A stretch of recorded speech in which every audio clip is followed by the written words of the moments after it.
Ride doing ride and all that. Before we get really deep into these topics, take a little minute to subscribe, to like. Make sure you share and comment once you're done, but you can subscribe right now. You can like because you're probably going to like it. But if not, it's all good. We still good. So before I get into my main topics, I just wanted to talk a little about the Kendrick, Lamar, and Drake beef. I'm in the Middle East, like I tell you sometimes. I'm in Qatar, and I'm a long way from the US. But we know hip hop is worldwide, and we know this beef has kind of spread just way out of hip hop, right? It's been on the front cover of the CNN app and just everywhere. It's been in ESPN, just everywhere you can think about. And just a little story, I was walking in the bathroom or to the bathroom, and just to kind of get out of the stressful zone of teaching, I'll just play some music. And I was playing the censored version of Not Like Us. And I'm singing it to myself, and I'm going to the bathroom. They not like us. They not like us. And then I'm thinking no one is in there. And then like a senior walks out of a stall, and he's just looking at me. He's like, "Mister, who do you like, Drake or Kendrick?" And then he says, "Kendrick killed him. Kendrick, he won." And I was like, yeah, I agree too. So just a little something to show you just how far reaching this whole thing is. The thing is, now that I look back on it, Kendrick beat him decisively. Like, he beat him down. And it looks worse as time goes on. Kendrick was very literary with his. Like, the more I think about it, Drake kind of was just taking shots at him. He was saying, "I know this thing about you, and I'm going to talk about it because it makes you seem whack. And, I'm going to talk about how whack that thing is, whether it's his height, whether it's him beating women, him not being a real gangster, whatever it is." But Kendrick is like a writer, he's like a novelist or something. And he created a character for who Drake is, like he did this character profile, and he was like, "I am going to describe who this character is. I'm going to give you his universe, and I'm going to place you fully. I'm going to place the character fully in that universe, and I'm going to place you in that universe so you can understand who he is." And that's what he focused on. It wasn't just, "I'm taking shots at you." Like, he even said, that part, he said, "Don't tell no lies about me, and I won't tell truths about you." And then he decided, he was like, "You know what? I'm just gonna I'm going to develop this character so his whole backstory, so what he stands for, everything, and he did it like a masterful author. So it wasn't just like rapping. And he even said at one point, he was like, "My whole life isn't rap," and you can see why he's a Pulitzer Prize winner, because he can create the world, the world that his characters are living in, whether it's based in real life or not, as good as any rapper ever. And when you listen to I only listened to one of his albums from beginning to end, because I've told you I've never been a huge Kendrick fan. And I guess it was the Good Kid, Mad City album. And he's just really, really good at creating that universe, that those characters are living in. And he did that for Drake. And now, as a listener, you now feel like the things that Kendrick told you Drake is, like the person he is and the things he does. And, you now think, yeah, that's who he is. You might have been listening to Drake for years, but you're like, oh no, like, you've heard that he was the guy who had ghostwriters and stuff like that. And you may have, he was creepy when he was like messaging Millie Bobby Brown and stuff like that. But now you kind of think of it like, oh yeah, he likes young girls. He gambles. He has a issue as far as, family things and all of that. And they could be true. Well, maybe they aren't. But Kendrick just was really, really masterful in making sure that that's the impression you have of him. So anyway, I feel like that's how he won this beef.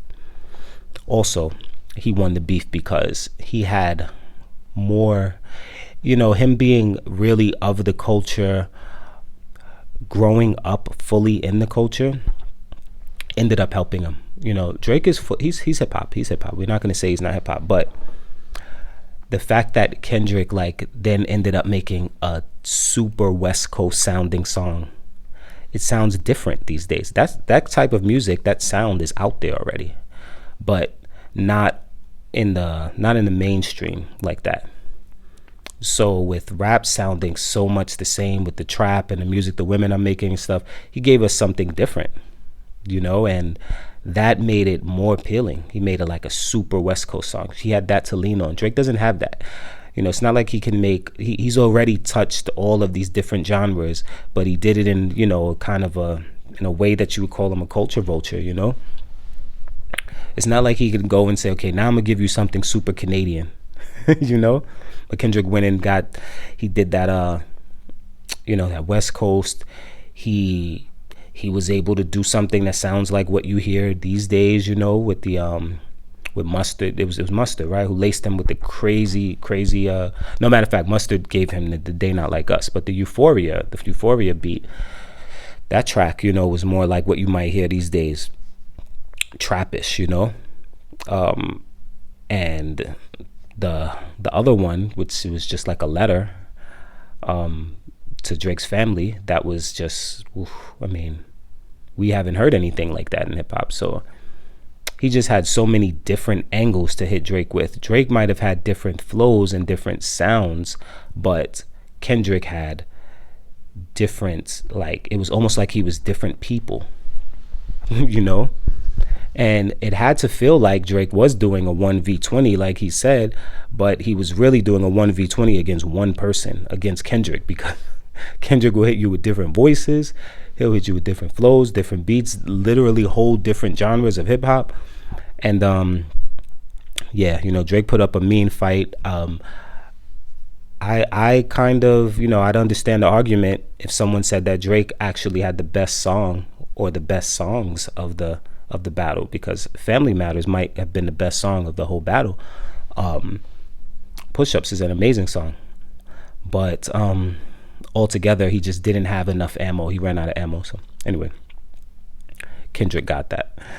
What else I want to talk about? I wanted to talk about the fact that I have this kind of toxic trait. I have a lot of toxic traits, but one of them is that when people use cameras, I get really annoyed somewhere inside. Only for a second. I don't know if I get really annoyed, but I get kind of annoyed.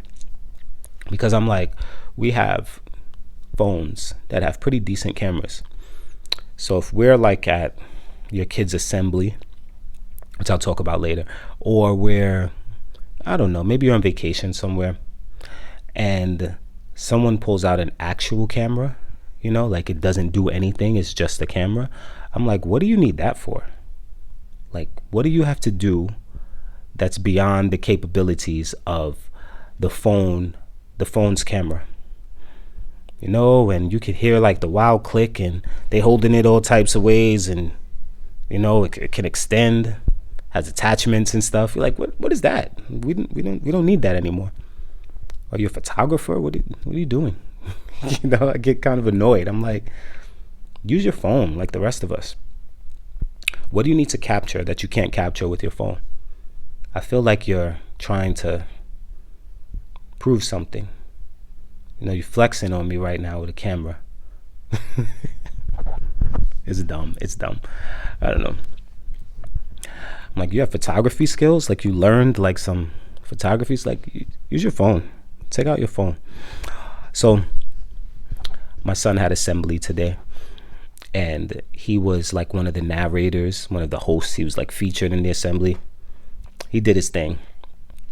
He was very confident, was very clear, spoke well, and I feel like part of that is because he has a black teacher. Shout out to his teacher. She was also my daughter's teacher, and to have a black teacher, period, when you're teaching abroad, and where there are not a lot of, where the percentage of teachers who are black is, is very small.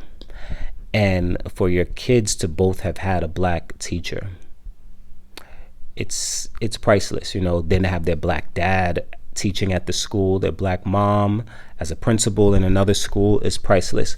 But particularly having this black teacher, because I've noticed that a lot of the other teachers, the white teachers, they just naturally drift towards featuring their, the whitest kid. The kid is not always white, but they have kind of qualities that are associated with like being cute, and it's like in a white way. And they will skip over a lot of their browner kids. But I've also noticed that a really high proportion of the kids who get in trouble are brown boys, even abroad. I used to look at this in my old schools here in Qatar, and say you had like 20 boys in the whole grade level who are known as the trouble boys. Maybe 7 or 8 of them would be brown. When I say brown, I mean they will be like a black Qatari. They may be Sudanese, something like this. They'd be brown kids, maybe even like a darker Indian kid. And that would be, say, 8 out of 20. Was that like 40%, right?